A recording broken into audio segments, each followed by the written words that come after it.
The contract sat at $55 million. The Dallas Mavericks refused to sign their 25-year-old guard twice. He was already running their offense and winning playoff games. Management buried the evaluations to hide their catastrophic miscalculation. Mark Cuban lost his dynasty. Bill Simmons went on his podcast and called the mistake worse than letting Steve Nash leave in 2004. ESPN network anchors ran with the standard front office excuses, while the Mavericks actively sabotaged their own championship window. The Utah playoff tape proves Jalen Brunson already possessed the precise offensive package Dallas desperately needed. Simmons called the decision more inexcusable and stupider because Dallas completely controlled the timeline. The Mavericks possessed a young, healthy, and proven guard willing to sign a team-friendly extension. Management aggressively rejected the 4-year deal. They evaluated a future Finals MVP and permanently labeled him a secondary piece with a limited ceiling. Mark Cuban prioritized hypothetical stars, while his actual second star ran the floor right in front of him. The Nash departure cost Dallas years of contention, but Cuban at least possessed medical concerns about a 30-year-old guard. Brunson presented zero red flags. He simply lacked the superstar marketing campaign. Dallas protected their cap space and destroyed their future. The betrayal started long before free agency arrived. Brunson became eligible for a $55 million extension and told the front office he would sign it immediately. His representatives offered a clean negotiation with zero drama. Dallas delayed the paperwork. The front office demanded a larger sample size. They told a highly competitive guard that his years of steady improvement meant nothing without further proof. Brunson spent his basketball life silencing skeptics. He noticed the disrespect right away. The 2021-2022 season began, and his scoring climbed. His efficiency spiked. He transformed from a reliable rotation piece into an explosive offensive threat. Dallas watched the price double and then attempted to secure him at the original valuation. The conversation lasted 30 seconds. Rick Brunson laughed at the late offer because the trust was already broken.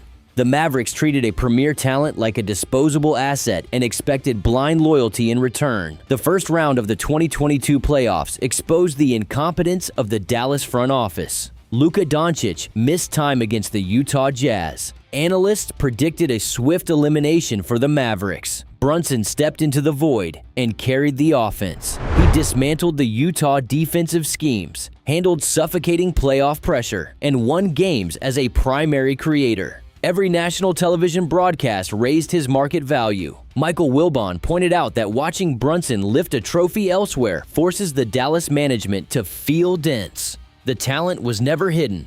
He practiced in their facility. He executed their sets. The executives evaluated him every single day and failed to recognize greatness. They possessed exclusive rights to a championship engine for $13.7 million a year. They hesitated until the market corrected their catastrophic miscalculation. Dallas demanded evidence. Brunson provided a masterclass, and the franchise still reacted with zero urgency. Leon Rose recognized the monumental error and moved with lethal precision. The New York Knicks cleared $30 million in cap space. They dumped existing contracts and restructured their payroll. They hired Rick Brunson to the coaching staff in June 2022 to signal their ultimate intention. New York bypassed the waiting game and slammed a 4-year, $104 million contract on the table. They did not view Brunson as a complementary piece or a secondary option. They viewed him as the foundation of a franchise rebuild. Dallas offered continuation under Luka's shadow. New York offered an empire. The basketball world mocked the Knicks. National media personalities labeled the deal as a desperate overpay. Rival executives claimed New York just committed 9 figures to a limited player. The critics assumed Dallas possessed hidden negative scouting reports. They failed to realize the Mavericks were guilty of historical negligence. New York bought the player who would end 53 years of suffering. The skepticism surrounding the signing originated from 3 distinct biases. The loudest criticism focused on size. Becky Hammon stated that a team cannot win a title if its best player is small. Paul Pierce echoed the same sentiment. He claimed a 6'2" star could never lead a championship roster. History supported their arguments. Michael Jordan, Kobe Bryant, and LeBron James all stood 6'6" or taller. Tim Duncan and Nikola Jokic dominated the paint as giants. The league operated on a rigid formula demanding elite physical advantages. Brunson lacked overwhelming length and freakish vertical explosion. Teams aggressively hunt small guards in the playoffs. Mismatches define the modern postseason. The critics treated historical trends as unbreakable laws. They decided footwork and decision-making could never outweigh raw athleticism. Brunson dismantled that theory possession by possession. He turned his perceived physical limitations into lethal advantages. His low center of gravity and unmatched pivoting destroyed defenders who relied on speed. Size became irrelevant against pure execution. The second hurdle involved draft status. The NBA operates on a strict caste system. Lottery picks receive endless opportunities and maximum patience. Second-round selections get labeled as useful rotation pieces or specialists. Brunson entered the league as the 33rd overall pick. The scouting reports highlighted his defensive concerns and limited shot creation at the highest level. Front offices capped his ceiling. They decided he could never become a franchise leader. Once the league applies a label, they refuse to acknowledge actual growth. Brunson improved his game every single season. The steady, methodical evolution went largely unnoticed because he never averaged 10 additional points overnight. He added subtle counters and refined his mid-range attack. By the time he started dropping 40 points in playoff games, analysts still referenced his draft position to justify their disbelief. He destroyed the lottery myth. He proved that continuous technical refinement crushes unearned draft pedigree. The 33rd pick became the biggest problem on the floor. The final bias required breaking the superstar mold. Championship teams typically feature players who dominate headlines and MVP voting long before they reach the finals. Brunson arrived in New York without generational hype. He was never discussed alongside the MVP favorites. Analysts considered him a great player, but refused to grant him the championship-level distinction. Front office executives assumed the Knicks would eventually need a more physically gifted scorer to become their true number one option. Brunson simply seized the role and refused to relinquish it. He dominated game after game and series after series. Opponents abandoned their standard defensive coverages and started preparing for him as a lethal primary threat. They threw double teams and traps at him, treating him with the respect afforded to the most terrifying scorers in the sport. The superstar bias collapsed. New York stopped searching for a savior because they watched one systematically dismantle playoff defenses right in Madison Square Garden. The statistics validate the visual dominance. During the 2024-2025 season, Brunson scored 156 clutch points.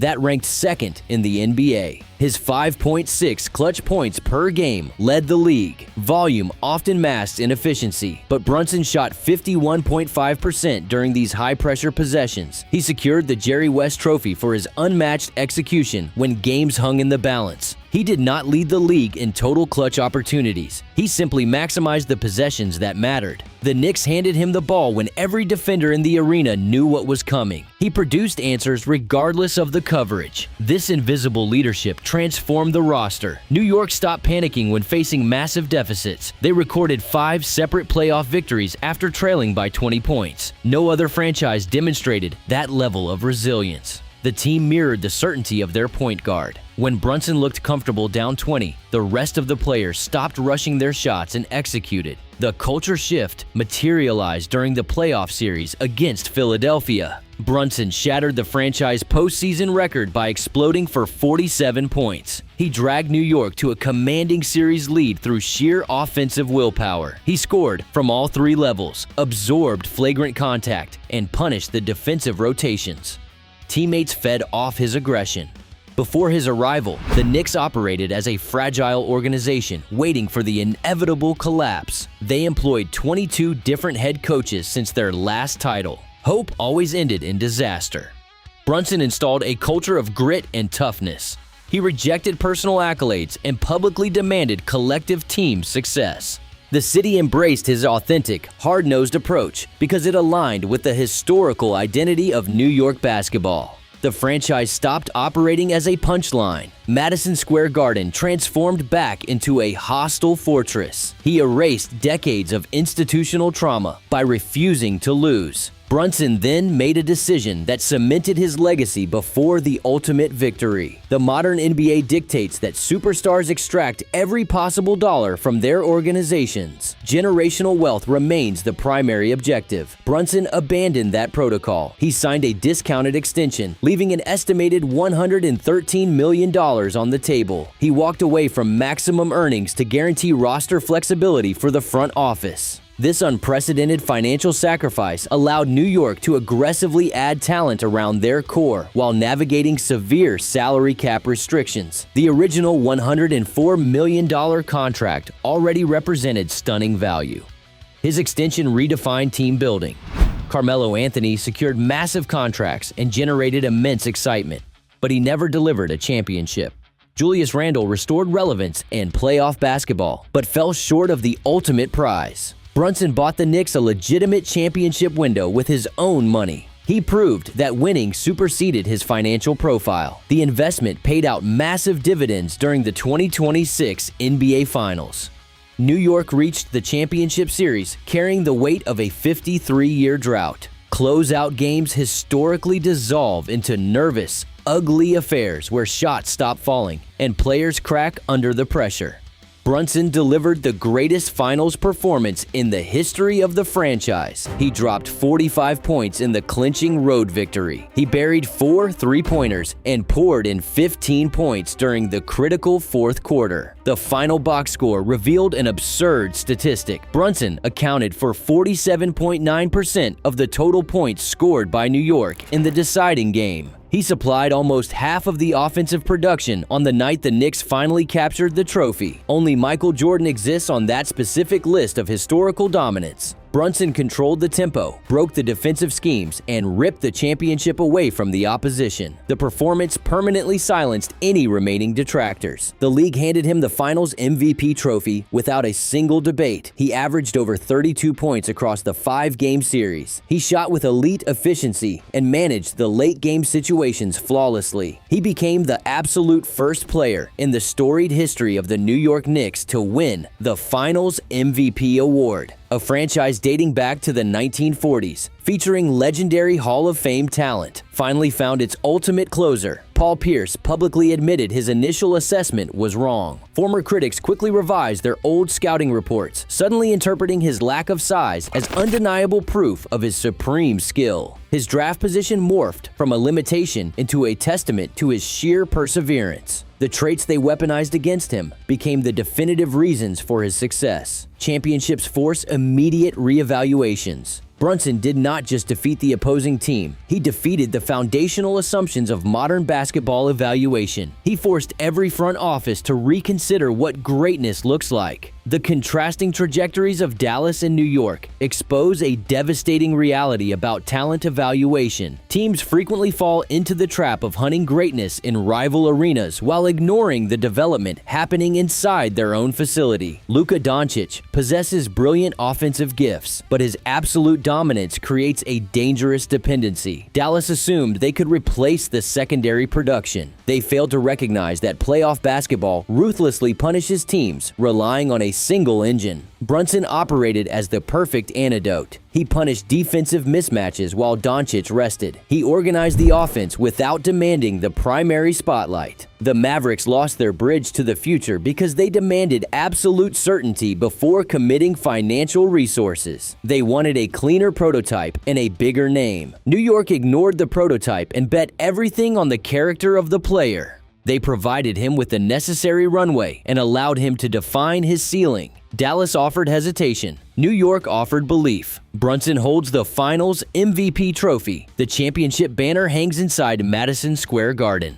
The Mavericks tip off next season still frantically searching for a secondary creator. Whether Mark Cuban ever recovers from the $55 million mistake, we'll see.